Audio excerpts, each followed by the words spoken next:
menyalahkan kan gitu, kamu kok ini banget sih, terlalu ini terlalu itu. Dulu sering terlalu sensitif dibilang, dari perasaan, dari tubuh fisik, dikit-dikit sakit gitu kan. Itu kan sebenarnya reaksi alami tubuh saya, reaksi alami energi saya merasakan orang lain seperti itu tuh kayak kok pada nggak begitu gitu, kok cuman saya. Untuk menerima itu kan susah gitu. Apalagi dalam kesendirian itu ada trauma-trauma juga dari orang-orang terdekat yang harusnya saya punya ekspektasi gitu. Orang-orang terdekat ini akan membantu saya. Oh ini loh, jadi manusia itu begini. Ada namanya begini, nggak apa-apa, pelan-pelan. Itu kan sama sekali nggak ada. Dan justru sebaliknya.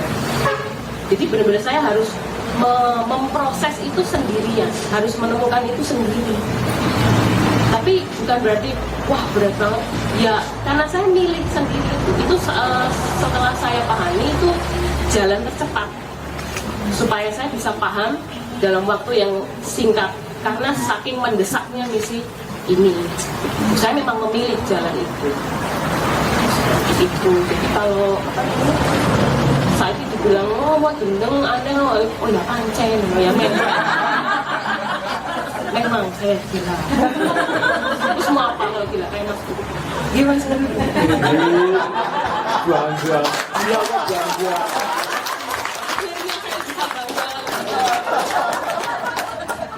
Kenapa dia begitu? Penyanyi. Saya juga nggak tahu Pak. Kalau yang terakhir itu sih lebih ke frekuensi. Jadi permainannya itu di energi kan materi, energi materi frekuensi. Jadi biasanya susah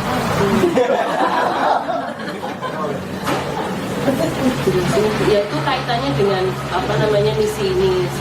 Nah, itu pengetahuan kalau Mas Guru istilahnya pengetahuan kosmik yang memang ada dalam diri saya. Jadi dari kecil itu memang seperti ini. Jadi yang namanya kayak elit global apa yang disebut-sebut itu waktu sejak ya kurang lebih SMP lah, itu saya udah paham. Dan itu juga nggak pengen sekolah gitu loh. Ngapa mesti sekolah gitu loh? Sekolah kan cuma dapat selembar ijazah itu, harus masuk sistem gini. Ya kamu harus sekolah supaya kayak gini. Lah kalian seperti itu kan ada sistemnya. Sistemnya itu ada yang buat. Kalian aja yang nggak paham kan gitu. Kalian tuh ada di jalur itu digiring gitu loh. Kondisi alami asli natural manusia itu tidak seperti itu. Anda bisa merasakan, bisa mengetahui sesuatu itu nggak perlu pakai nggak dominan di pikiran, nggak harus masuk sistem untuk bisa paham, untuk bisa pintar.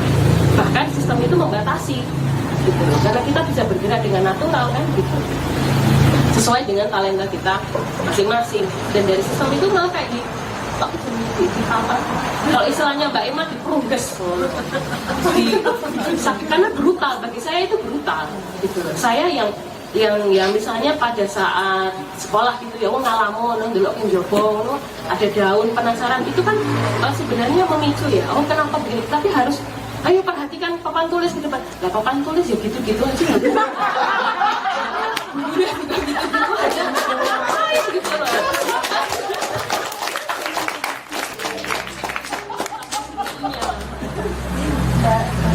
Sekarang merasa menjadi diri sendiri. Iya akhirnya, karena ada yang paham saya ngomong apa gitu.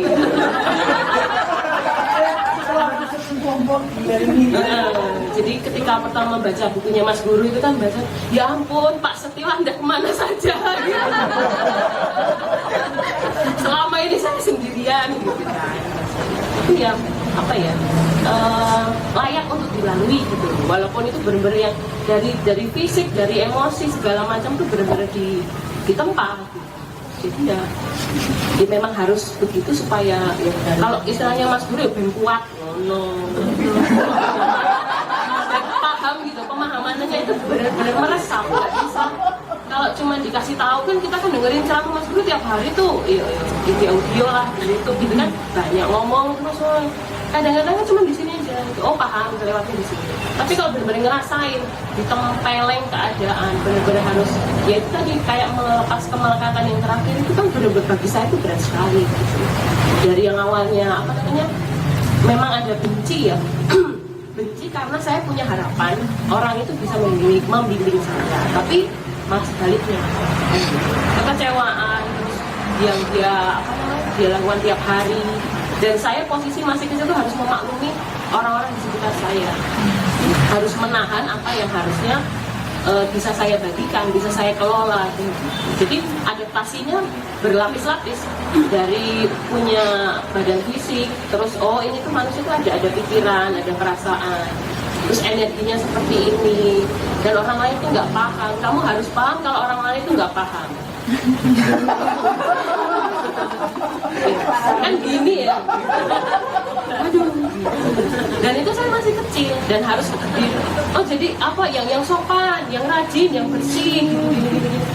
Jadi kayak banyak banget gitu loh. Perintilan aturan-aturan itu yang mengikat.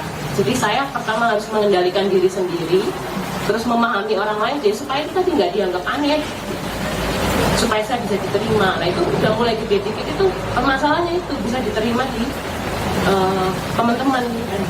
Jadi saya harus benar-benar mengubur itu semua. Ya, standar normal. Semuanya itu harus dikubur dalam-dalam supaya bisa punya teman.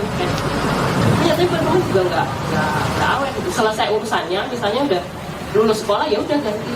Karena yang saya cari dari dulu ya memang ini. Yang tertanam dalam itu ya misi ini. Gimana caranya ini bisa terjadi? Karena itu benar-benar semakin tumbuh semakin muntuk-muntuk loh ya. Dia masa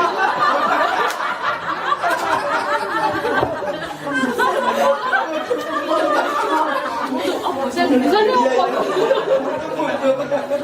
kayak mau meledak gitu loh. Meletup ya, meletup.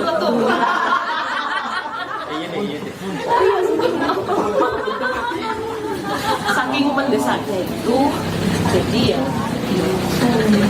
begitulah. Oke, kita kasih tepuk. Terima kasih Mbak Ika. Ya sudah bergabung dengan kami tapi tidak merasa gila ya jangan nyesel. Iya, jadi teman-teman semua, demikianlah perjalanan jiwa kita yang memang masing-masingnya itu unik ya. Jadi ya silakan Anda bertumbuh berkembang sesuai dengan keunikan masing-masing, sesuai dengan tantangan yang dihadapi oleh setiap diri ya. Kata kuncinya adalah untuk mencapai keberhasilan ini, Anda hanya perlu menikmati prosesnya. Sakit ya dinikmati. Nah, kata-kata ini memang nggak gampang. Sakit itu dinikmati piye toh? Gini loh ya. Anda sakit, ya. Anda itu punya memang peluang untuk melawan. Tapi kalau Anda melawan, Anda nggak akan naik ke level yang lebih tinggi. Anda akan stuck di situ. Tapi kalau Anda menerima rasa sakit itu, ya Gusti saya terima, mau sakit mau kayak apa juga sudah saya terima, saya nggak akan kabur. Itu namanya menikmati, gitu loh. Menikmati rasa sakit itu bukan jadi rasa sakitnya berubah jadi enak, bukan. Ya, menerima dan menikmati rasa sakit itu ya begitu adanya. Jadi sakit dengan segala dinamikanya kita sadari penuh, kita sadari bahwa ini adalah jalan pengembangan jiwa kita. Nah, siapapun yang bertekun di jalan spiritual jangan berharap tidak mengalami fase-fase kesulitan ini. Jangan berharap mulus itu ya nggak babak bundas, nggak ada cerita. Kita semua yang menekuni ini pasti babak bundas, ya. Tapi dengan ketulusan kita pasti selamat. Oke? Ya. Nah, anak saya Noval itu kesadaran akan sekolahnya munculnya ketika dia kuliah. Untungnya punya bapak yang lebih gila duluan. Jadi begitu dia bilang saya nggak mau kuliah lagi, yes.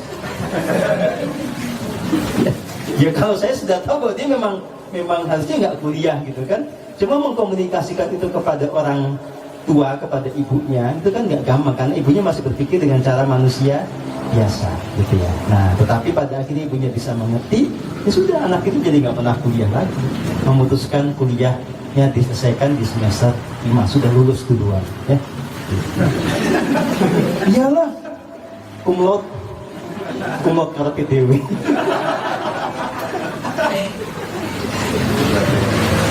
Ya, jadi teman-teman silahkan bertumbuh terus. Saya dalam posisi membimbing, dalam posisi membantu, dan teman-teman yang sudah berjalan lebih dulu juga siap untuk membantu. Jadi kita ini, saya katakan sebagai satu persaudaraan spiritual, di mana kita saling menguatkan, kita saling bergandeng tangan, gitu ya. Tidak ada yang kemudian disisihkan karena dia lemah, karena dia pelan jalannya. Kita berjalan bersama. Ya. Begitu, ada pertanyaan? Silahkan. Ya ada ya. Wis mungkin kabeh. Ya. Baik, kita akan tutup meditasi kita.